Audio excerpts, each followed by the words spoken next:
Welcome to Rebecca Sounds Reveille. This is a special show today that I want you to be really excited about. As a veteran, a Marine, I am just overjoyed at the guest that I have today because she's focused on something that is an unscripted TV series that continues the highly effective peer support therapy, and I'll let her tell you the thunder that comes with this. And it is unlike anything that is really going out there. There's some things that are similar to this, but this has healing and positive growth rather than, I don't know, endorsing behavior that really doesn't get to be a resolution to a problem that many face after having seen serious trauma. And you know, I'm all about overcoming trauma. So this is absolutely essential. She has something that's called Horses and Heroes, and you've got to hear about it. I want her to tell you everything about that and other things that she's doing, like, well, I'm just going to list it and let her explain it. Never can say goodbye. Chalice Island. What does this stuff mean? Oh my, I'm going to let her tell you all about it. Welcome to the show, and I want you to just clap wherever you're at and cheer her on because she's supporting the veterans of the United States military who have served, and this is going out to all those who are serving. Thank you, and thank you for those who have served. Welcome to the show, Theresa Chaze. Welcome. Hi, Rebecca. Thank you for hosting me. I am so excited to have you. You are welcome, and you are welcome for everything that you're doing. Thank you, thank you, thank you. It's as a writer producer, that is how I serve. I support the military. I support our veterans, but frankly, the only thing I'm capable of shooting off is my mouth. But I'm very good at it. I love it. I love it. There's so much about you that I want to share with the world because your innate nature with everything that you are doing is absolutely incredible. Writing, directing, producing. You have this TV series, Horses and Heroes, that is unscripted, and you are just making this.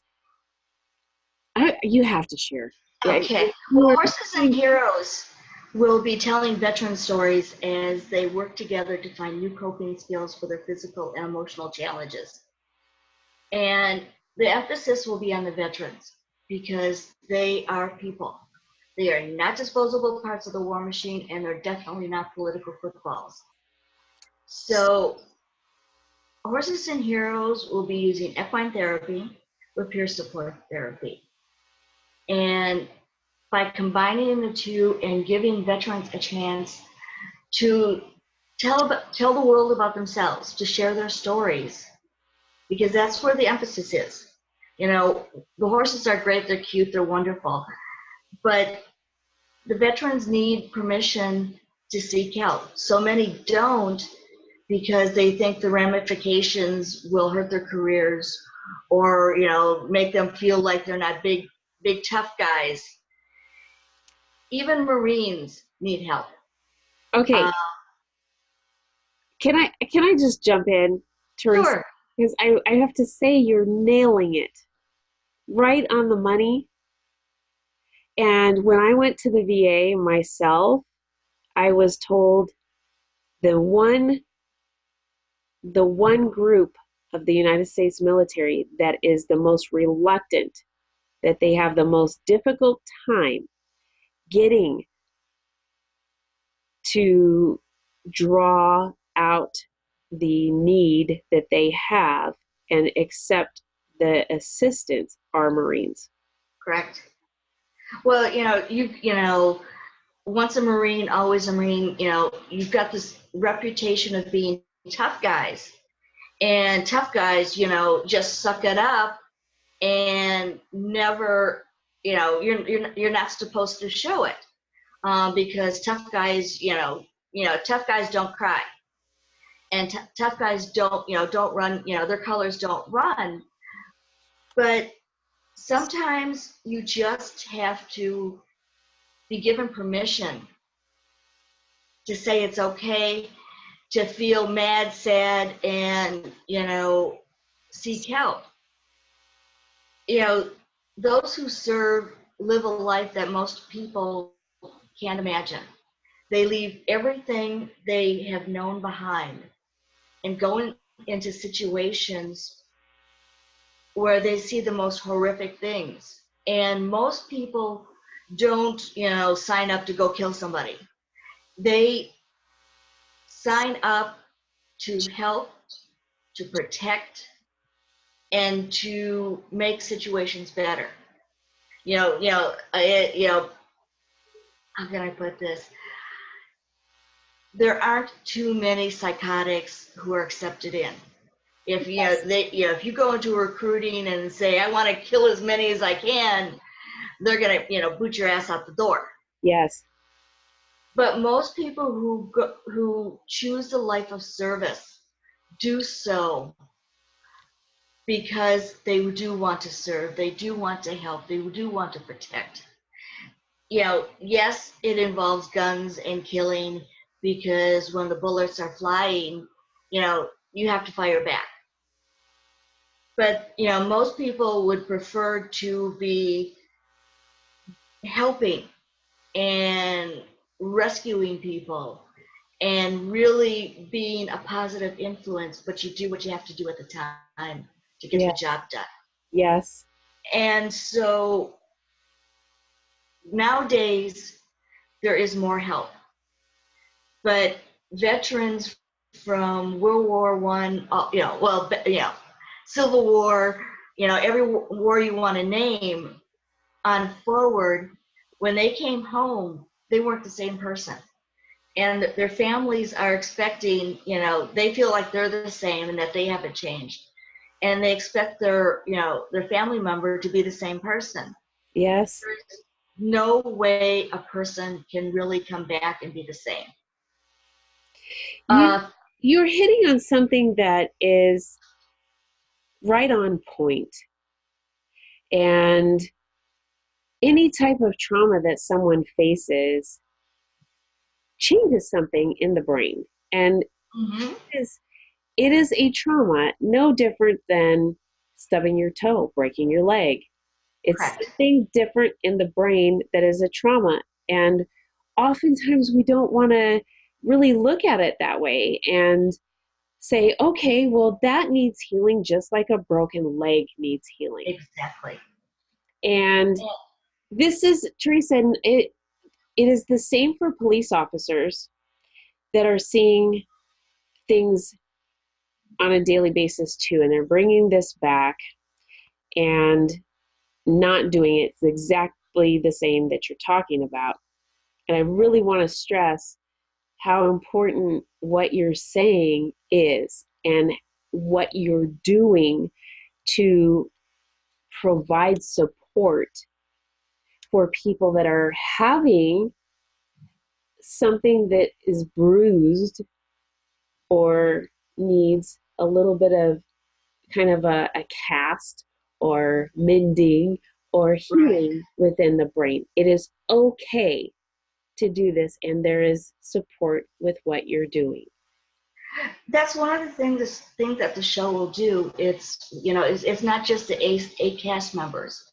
Once it airs and goes through the screens, all the millions of veterans out there will be given permission to seek help because you've got these eight veterans who are having the courage to tell their stories. And so if they can, well, so can I. Yes. Several years ago, I was in Borders before it closed, and I started talking with the veteran. I saw his World War II hat, and I thanked him for his service and welcomed him home.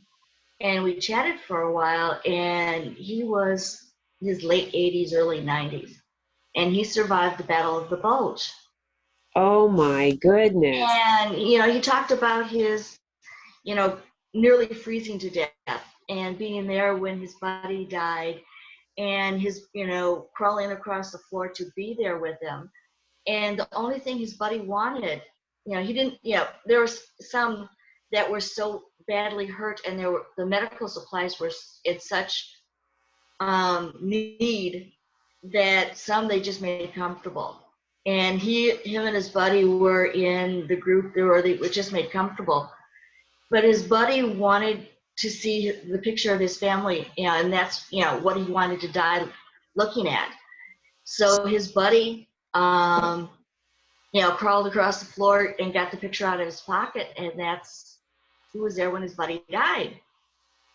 And you know, he went on to continue to fight, but his family didn't want to hear it.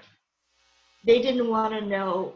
So the older veterans right now are almost at more risk than the ones from the current conflict, because they, when they came home, they got 3 hot cots and out the door. And even though there were more veterans and more veterans organizations, like the VFW and the American Legion, it was a social club, but it was not for healing. It was, and they do amazing work. I would love to partner with them, with Horses and Heroes, because I think we can help each other out a lot. But it was not the same as getting help.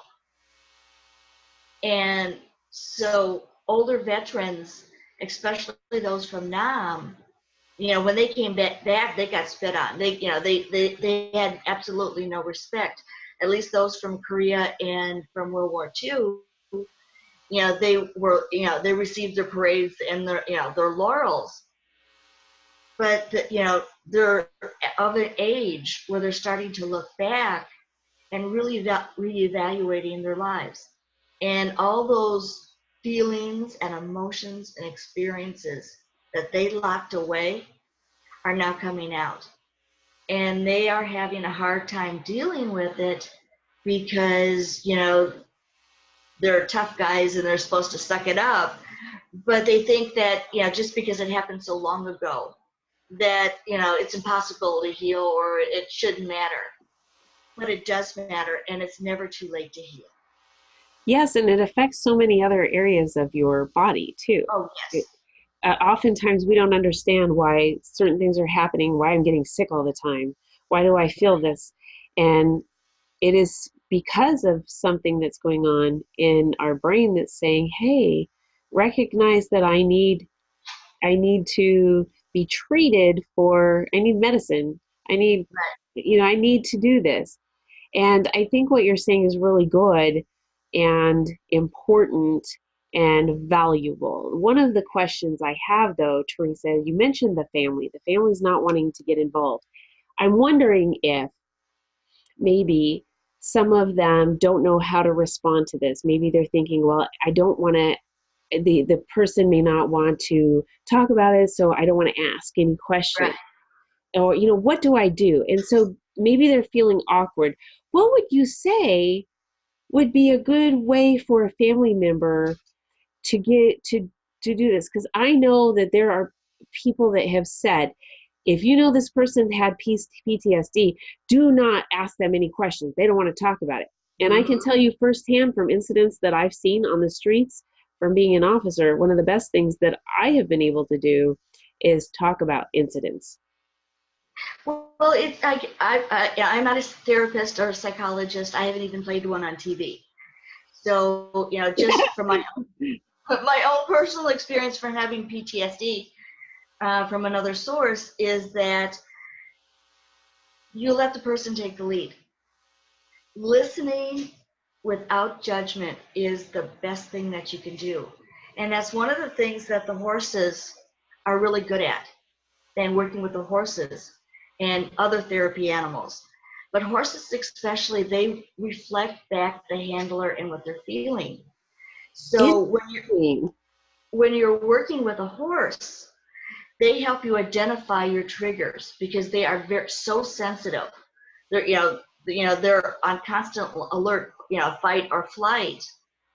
And so when you're working with a horse, now not only do they keep you in the present, but they reflect back what you're feeling, so you can identify what your triggers are. So, And okay, let me ask you, Theresa, do you sit on the horse and talk to it? Do you stand next to it and caress the, I mean, how does this it work? depends on the program. There is a international group called PATH, Professional Association for Therapeutic Horsemanship.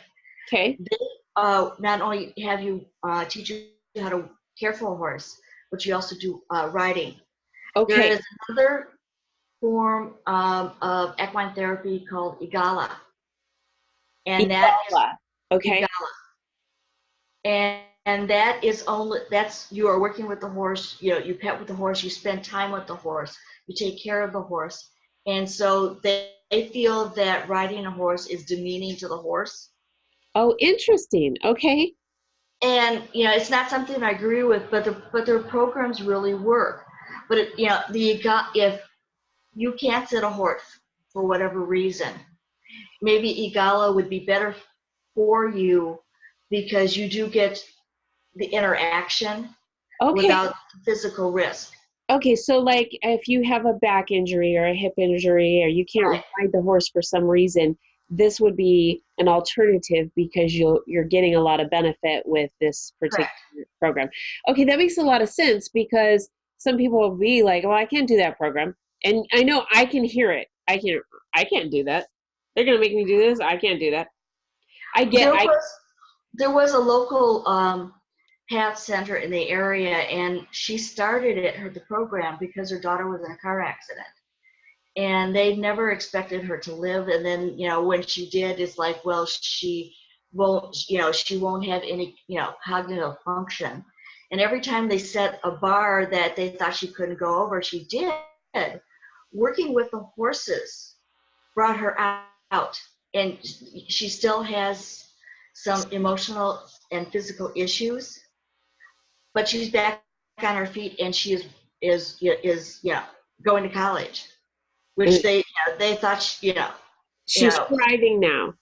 correct. Yes, And this is amazing. So, if somebody wants to get involved in the program, Theresa, do they contact you?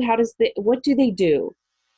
well, Horses and Heroes, I am, right now we're at the paper tiger stage. I'm still looking for resources, but if they want to find more about the program, they can give me a call at 231-943-3298. I'm also on LinkedIn. I'm also on Facebook. Perfect. So if you look, for Theresa Chaze, or on Facebook, if you look for Horses and Heroes, the episodic TV series, Excellent. yeah, And you can so contact me through there. I also want to talk to you about some other work that you're doing. Okay. Yes, I do not, before I let you off to be uh, doing any type of stallion work or uh, Okay. I can't let you go without talking about never see here it is. Never can say goodbye. I Yes. can't say goodbye Um, yet. So I let's talk write. about this storyline and what you have going here. I write and produce projects that are based on age, gender, and ethnic diversity. And Horses and Heroes, I originally wrote before I left the industry in the mid '90s. And even without the benefit of the internet, I found Katharine Hepburn because I wrote the role of Amanda for her. Oh, And wow. so I sent her the script, and I got this nice note back saying, "Thank you very much. Good work, but I'm retired." And so I wrote back and basically, "Please, please, please, please." And she sent me a nice note back. "Thank you very much, but I'm retired." If I had known then what I know now, there are always various levels of retirement, and Yes. I would have pushed it. But Never Can Say Goodbye is a traditional ghost story with a reincarnation twist. Okay. And it tells about Sarah Jane and Randolph. They get married in spite of her father's objections, and she dies in childbirth.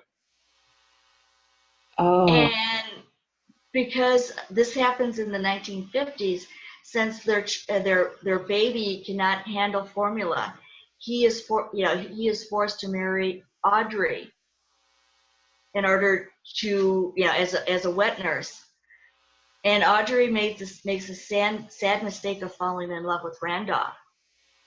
And oh my goodness. so she has a very interesting path. She's not willing to give up on being a Bellows and all the wealth and the power that goes with it.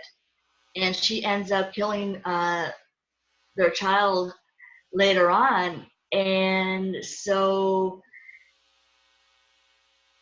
they come back. The little girl, Randy, ends up being trapped in the house, her ghost.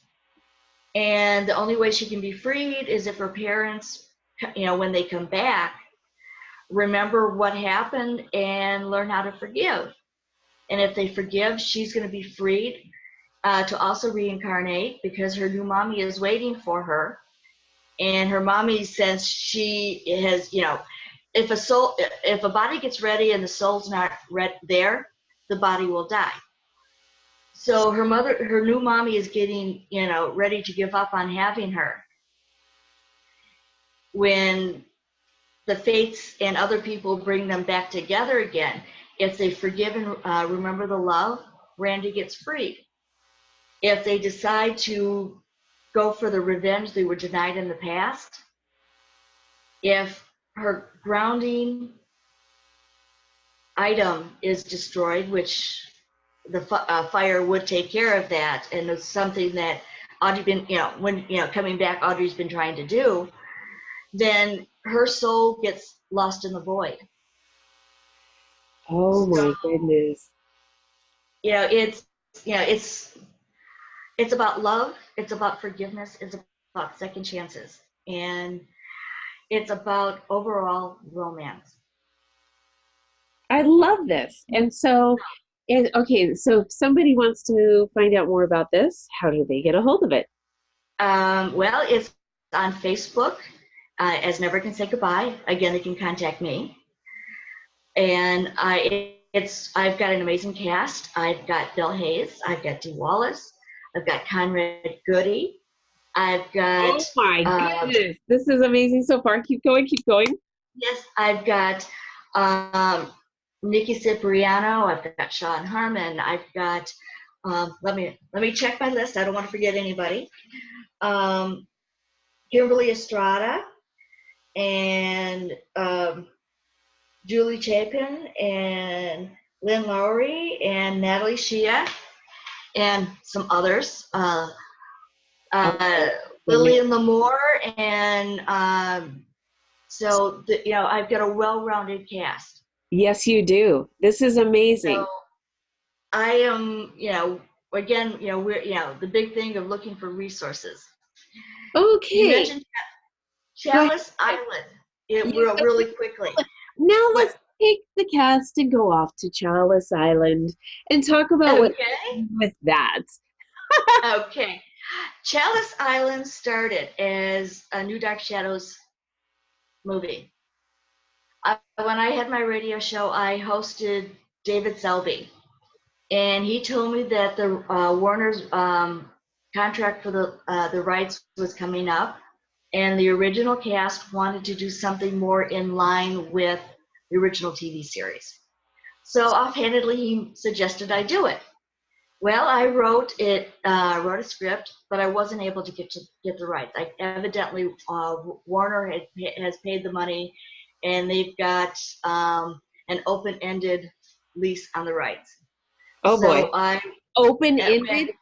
yeah, Wait, you must have. like I have not heard of this before. That's what I was told. That they've got the rights, for so long that it's open-ended. That is I'm sure there's absolutely fantastic. an end date, but you know, It's so far, yeah, right? It's so far right, that like it's yeah, I get it. yeah. Wow. So I edited out the Dark Shadows and created Chalice Island. So we've got the Dark Shadows Gothic horror. suspense, romance, and the wicked cliffhangers. And I am working on getting as many from the original, the actors from the original series that I can. Oh, Christopher Pennock has already said yes. David Selby and Kimberly Estrada, not Kimberly Estrada, got Kimberly on the brain. Catherine Leigh Scott and James Storm is reading it. I am looking for introductions to Kate Jackson and Nancy Barrett. But there are other, I would love Laura Parker. Laura Parker, I think, is the most beautiful woman in the world. I don't care if she's 70 years old. She is so dramatic. And I just growing up, I watched it when it was originally on the air, and yes, I'm a fan, and I'm gone goofy. But she, even back then, she was the most beautiful woman I thought in the world, and she still is. oh, And so is Catherine Leigh Scott. She's very beautiful. But there are as many of the original cast as I could get, and then I'm going to add some, there are younger characters, but the original cast is going to be front and center, unlike in that movie in 2012 that we will not talk about because it was horrible. oh no. Oh no. uh, Do I, we I, dare? Do I, we dare? huh? Do we dare? I accidentally watched a few minutes on TV, and it was a race to what was going to happen first: me change the channel or me throw the remote through the TV. Oh, that bad. Yeah. Ouch. Sometimes even a band-aid can't fix certain things. Yeah, a bad project will be a bad project no matter how much money you throw at it. And so, But I bet you learned so many things from that. And this is oh one yeah, thing, yeah, this is one thing I want to share with the audience. There are outros and there are things that a band-aid can't fix, but you have an opportunity to look at that and say, okay, what can I take from that that's going to make something else better the next time I do it? And you have correct. done that. You have absolutely done that. And this is what's making you successful at what you do. And I want the audience to think about that. I want the audience to think about, what have I done in the past that just didn't work right? I need to think about what I can use from that will actually thrust me in a direction that's going to bring about something positive. So I'm really glad that you mentioned that. Well, Edison tried, I forget how many, times to make a light bulb. And when they said, well, you failed that many times, he goes, no, I found that was how many times it took for me, to find out that it didn't work. I found the right one. So it's just a matter of being persistent, being positive, being open to change and to new ideas, Yes, and getting up one more time, then you fall down. I love it. I love it. So, Teresa, the, oh, go ahead.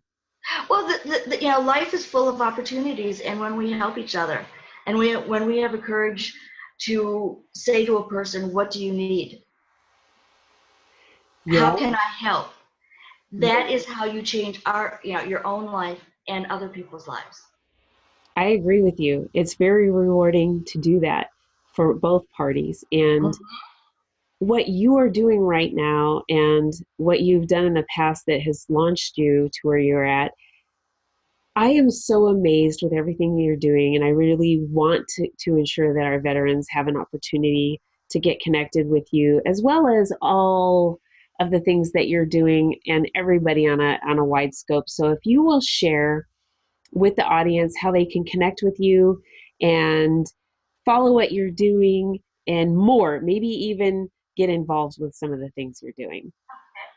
If you'd like to know more about the projects, you can call me at 231-943-3298. I'm on Facebook as Theresa Chaze.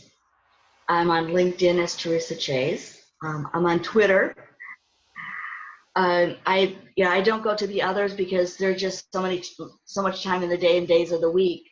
So, those are the primary. But I will do my best to help. And if you can help me make connections to help make the projects real, one of the things that I'm looking for with Horses and Heroes, there are a lot of corporations that support veterans. Uh-huh.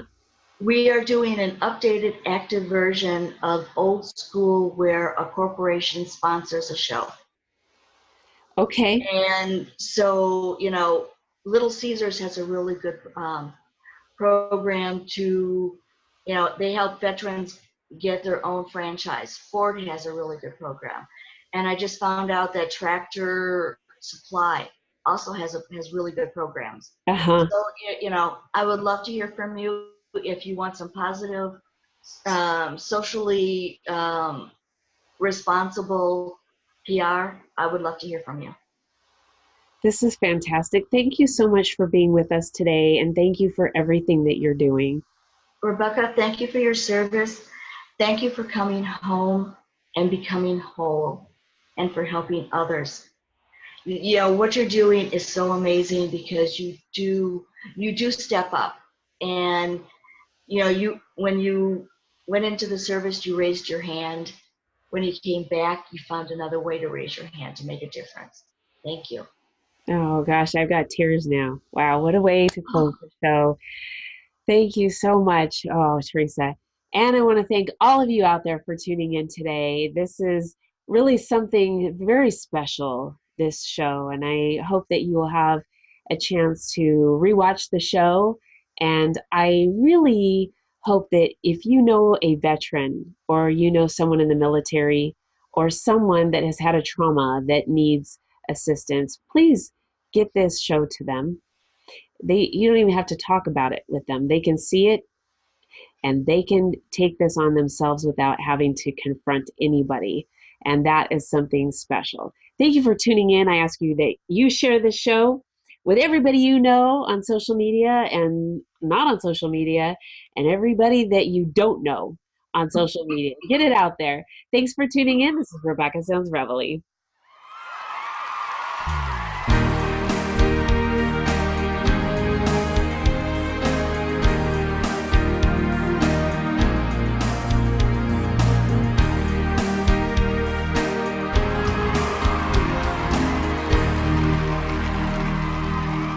Welcome to Rebecca Sounds Reveille. What a show today. I got to tell you, this is really exciting because the guest I have has been on the show before.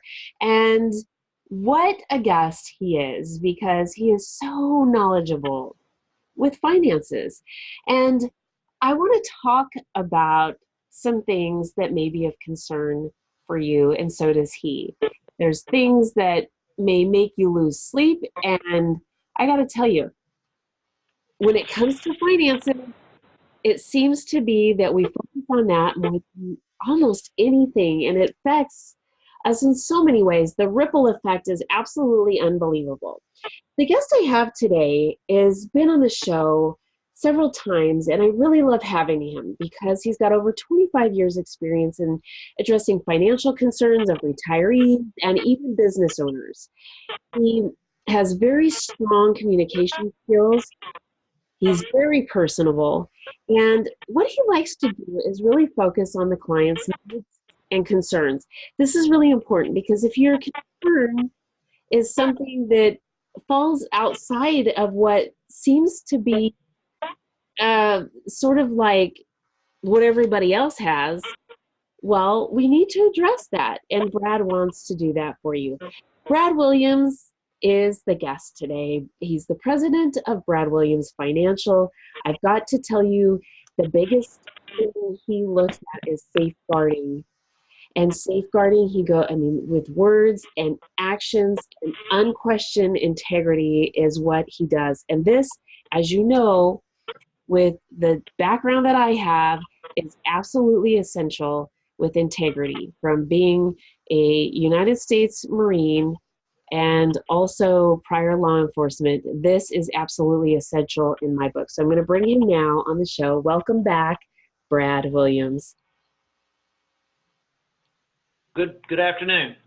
I'm so excited to have you here and back on the show. And I know that there is so much going on with people being concerned and losing sleep over it. What's going on right now? Well, it's just a lot of money stress. A lot of people lose sleep over their money, and I don't know if that's something new, but maybe with this fast-paced society and being always connected digitally, it becomes more apparent for a lot of people. So, uh, the connected society brings a lot of benefits, but it also means that you can't hardly turn anything off.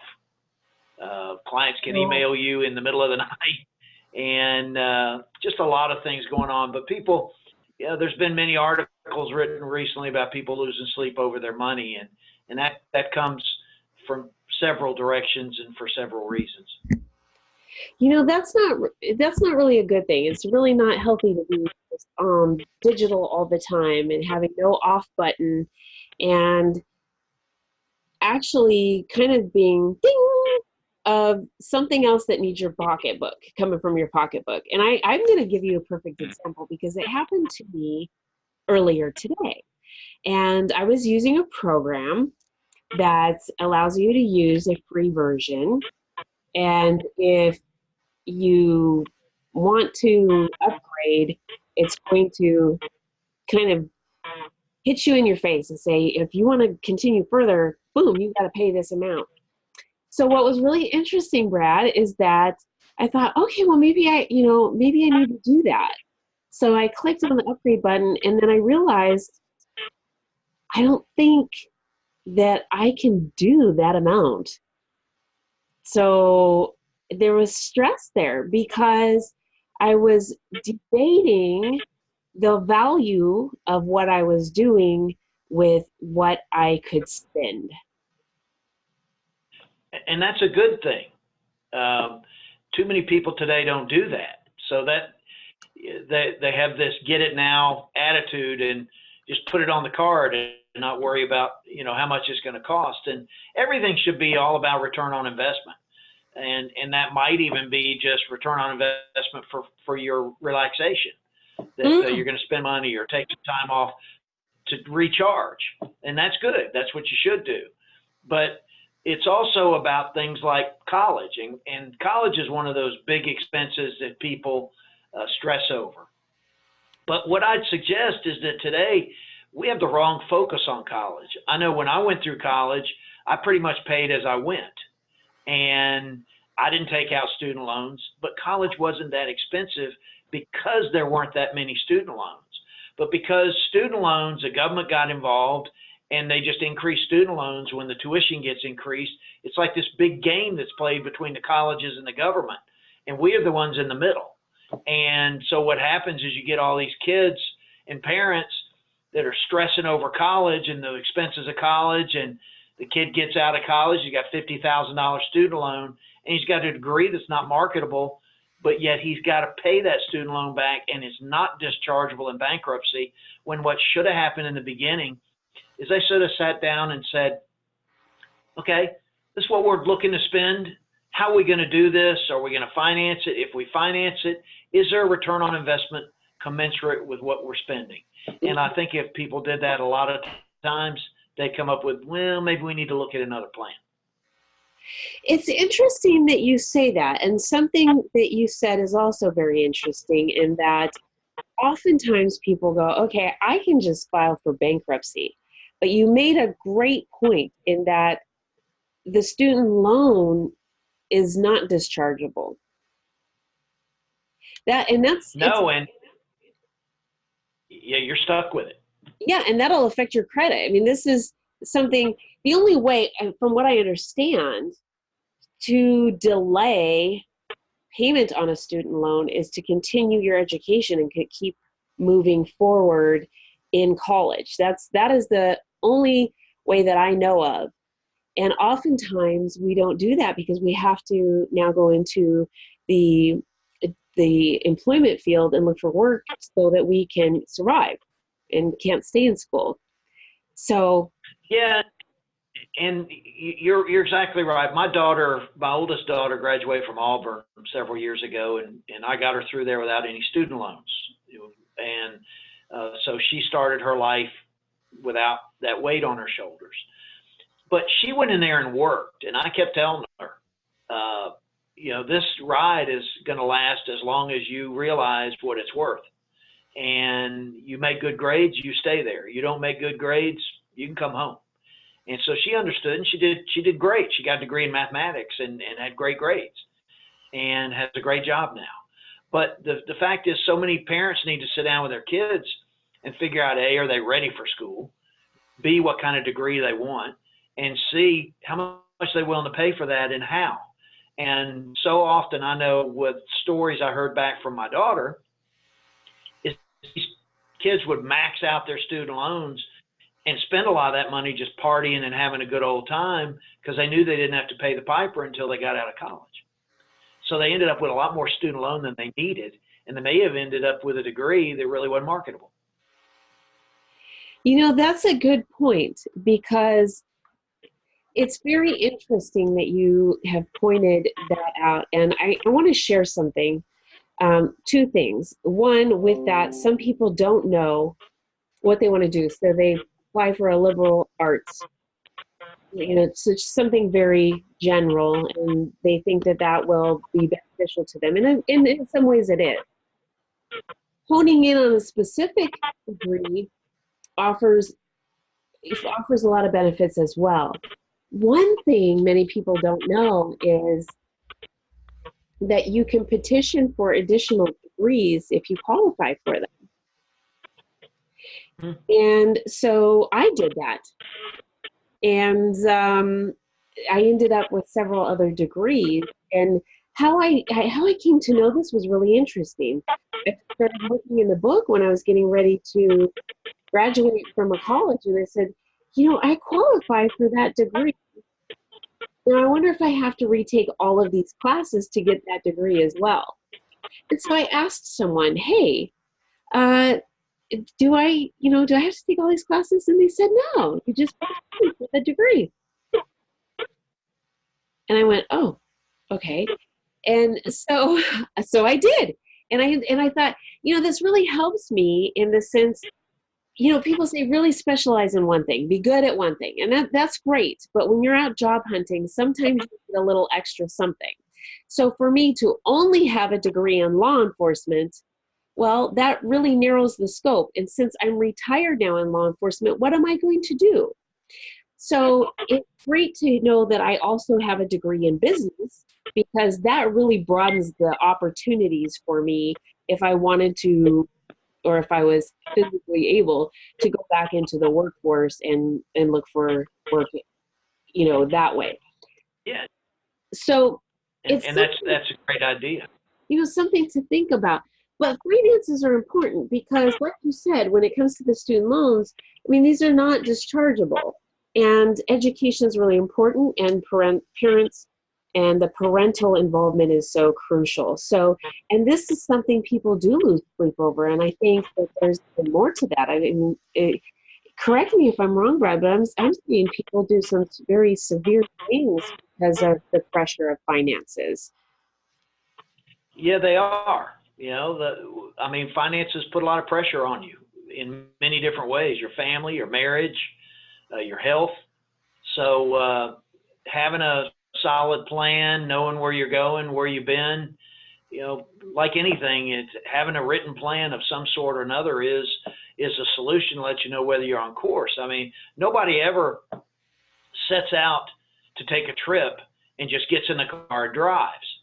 It used to be, you got a map out, you figured out where you were going, you laid out your route, you knew about when you were going to be at certain milestones, and that let you know you were on course, and boom, then all of a sudden you got there. But if you handle your life like just climbing in the car and just heading for vacation, hoping vacation finds you, well, that's why people are stressing out, because they don't have a plan.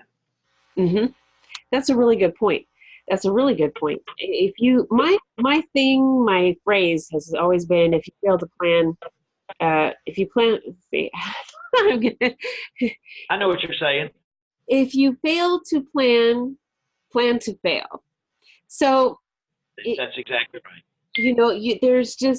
you have got to make the steps, even small steps, to get where you're going. And if you don't think about these little baby steps of things that you're doing, you're not going to get there. So when it comes to finances, one of the things that's really hard for people to do is talk about their personal life and what's going on within their banking. People get very embarrassed about their money, especially if there's mismanagement there. And so Right.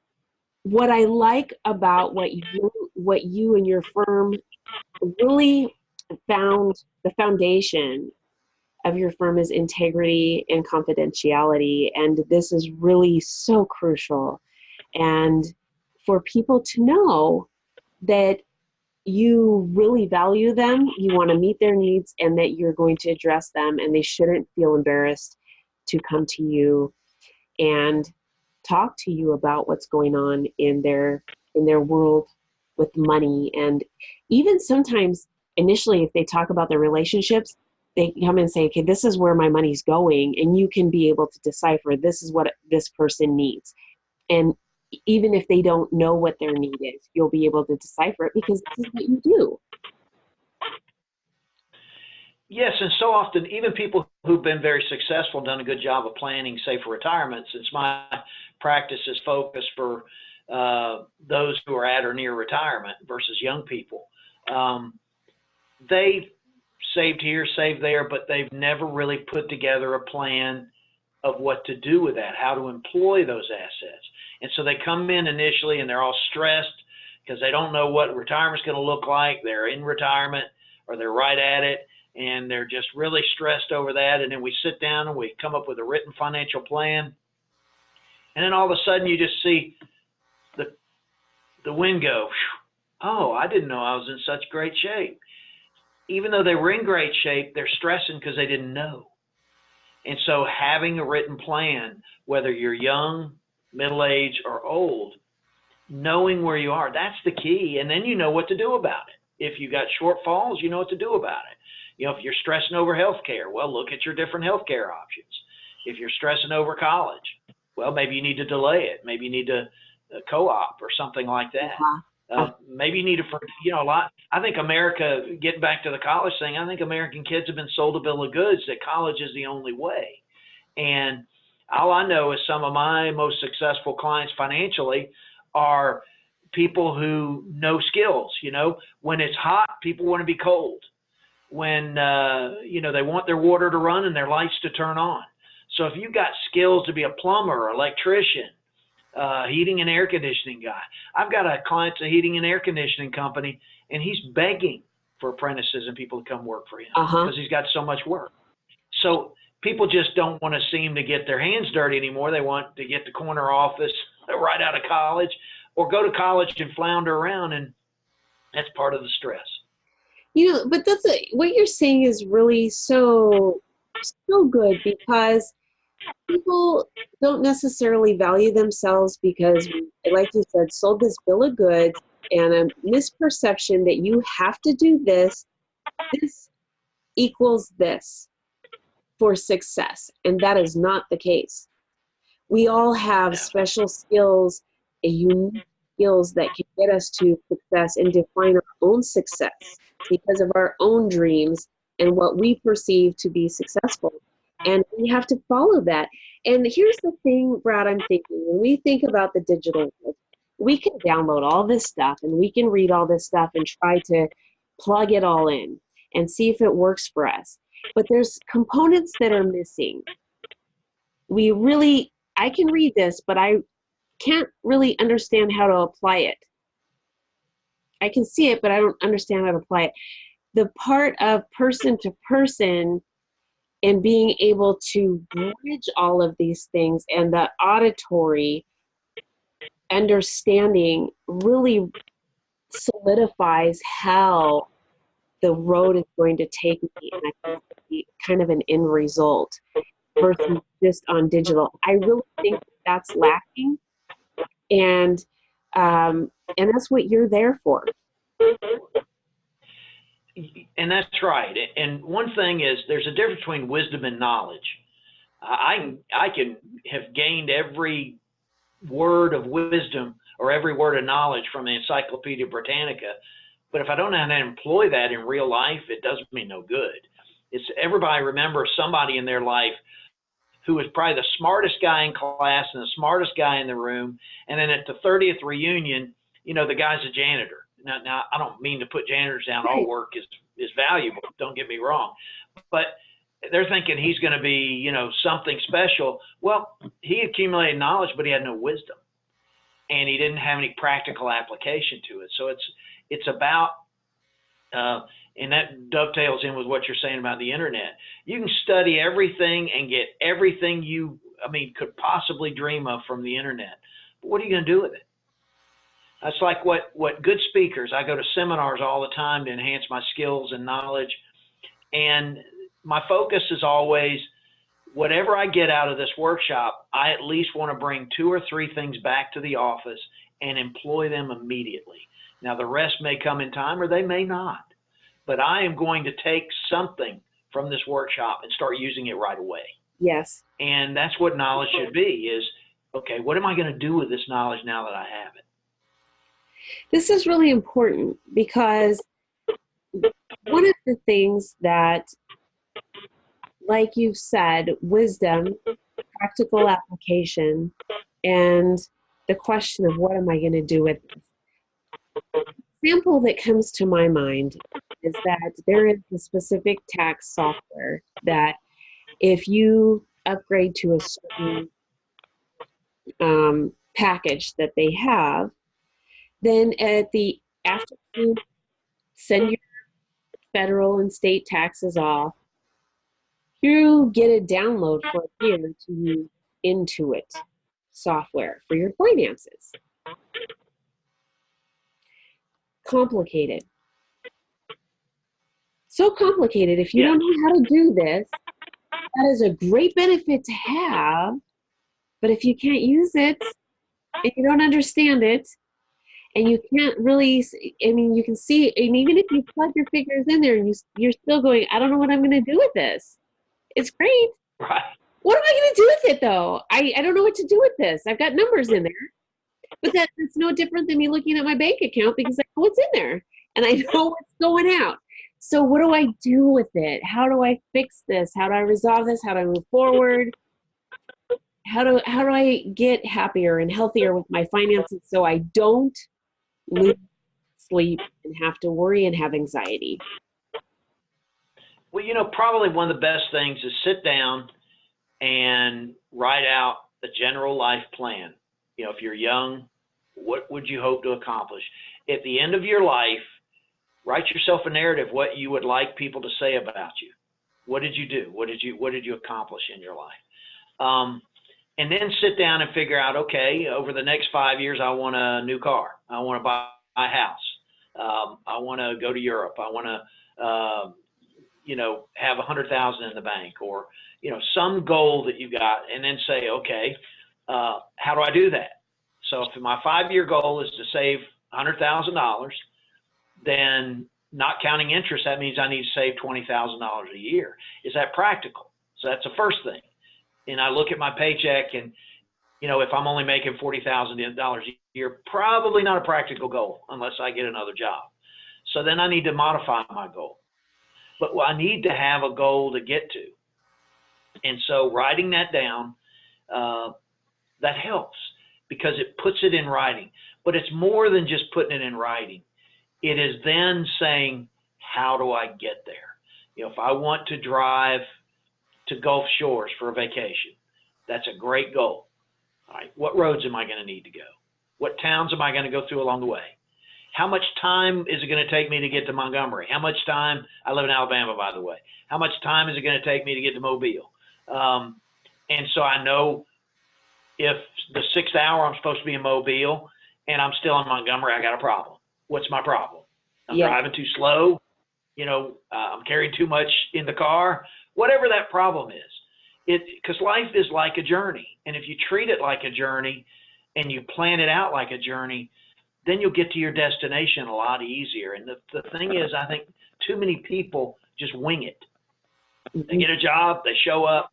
I can't tell you how many times I've called on companies and I was doing their retirement plan, and you talk to some of these employees and they say, well, I really don't have enough to put in the 401k. And you watch them get in a truck that probably has a $500 a month car payment. All right, well, it's okay to have a big truck, but is that a good long-term investment? And maybe you should get something smaller or cheaper and put some money aside for the future. These are decisions that are made every day. Yeah. And that's what's stressing people out, is the daily decisions, because they don't know where to go. They're out of money at the end of the week. All right, and they don't know why. Well, maybe it's because you went to Starbucks twice every day during work and you spent like $12 on coffee. Yes. You went out to lunch for $15 every day. And then at night, you went out and did something at night. So the next thing you know, you made $500 that week and you spent $3. And then you're scratching your head at the end of the month wondering why you don't have any money. All you got to do is follow your tracks. That's a really good point, because we often, those things just escape us. They go, we don't think about it. Sometimes the physical enjoyment is more than what we think about in terms of our finances. And we go to Starbucks. And these things have made it so easy for us to do. I just load it up on the app, go to the drive-thru, it's already ready for me, and off I go. This is that's right. You don't even have to hand over cash anymore. You just wave the card, Yeah, that's right. You pre-order it, and it's ready for you. There is no wait time anymore. And it's funny that you say this, because I used to be a 2-a-day Starbucks person myself. I don't do that anymore because now I'm caffeine sensitive. But kind of weird. Go there, have too much caffeine, and then become caffeine sensitive. So I want to throw that out there, people. You need to be aware of how much caffeine intake you have, because it really can be detrimental to you. But but these things, that affected my finances. I was fine at the time, but I could have, if I didn't spend that money, I could have had it saved, because later on, I ended up becoming retired, and I could have had a little bit of extra cash in my bank account, which is important for your retirement years, because you're on a fixed income at that time. So it's pretty interesting what happens when you are doing things and slowly money kind of just trickles out of your account. It's very interesting. So, so the money just trickles out, and it's just amazing what happens when we don't really plan, and we could use that money later on down the road when unexpected expenses comes up. So it's really, really amazing that you mentioned that, Brad. Well, and there's like what you were saying about software, there's so many tools that you can do planning with, but then people get them out of the box, they plug them in, they download them, and they find out how complicated they are, and they go, I'll do that tomorrow. And tomorrow turns into next week turns into 6 months from now. Yes. And they still hadn't done anything. So it's taking that step, deciding what you're going to do, and then take the first step. I love it. And so one of the first steps would be to contact you and get a life plan going. And where can they get in contact with you, Brad? Best place is my website, which is askbradwilliams.com. So if you have a financial question, just ask Brad Williams. I love it. Do you also do estate planning? I work with an attorney to do that. I'm not an attorney, but I'm able to streamline the process because of my experience. But I have my attorney friend take care of the nuts and bolts of it. So you have full service. This is wonderful. So I want to thank you so much for being on the show, and askbradwilliams.com is your website. Thank you. Thank you. And I want to thank all of you for tuning in to another episode of Rebecca Sounds Reveille. This show has been very informative. We've covered a lot of things that I think you can use in your life to think about, to begin to change and make a direction that allows you to sleep better, have less anxiety, and to move your life in a direction that really brings success to you in the way that you see success. And also, this is something that you can share with friends and family. So I ask that you take an opportunity here to not only share it with your friends, family, colleagues, those you know and those you don't, all over social media, but also take the time to watch and listen to the show again, because there is so much good content in here. Thanks for tuning in. I look forward to bringing you another fantastic guest here on Rebecca Sounds Reveille.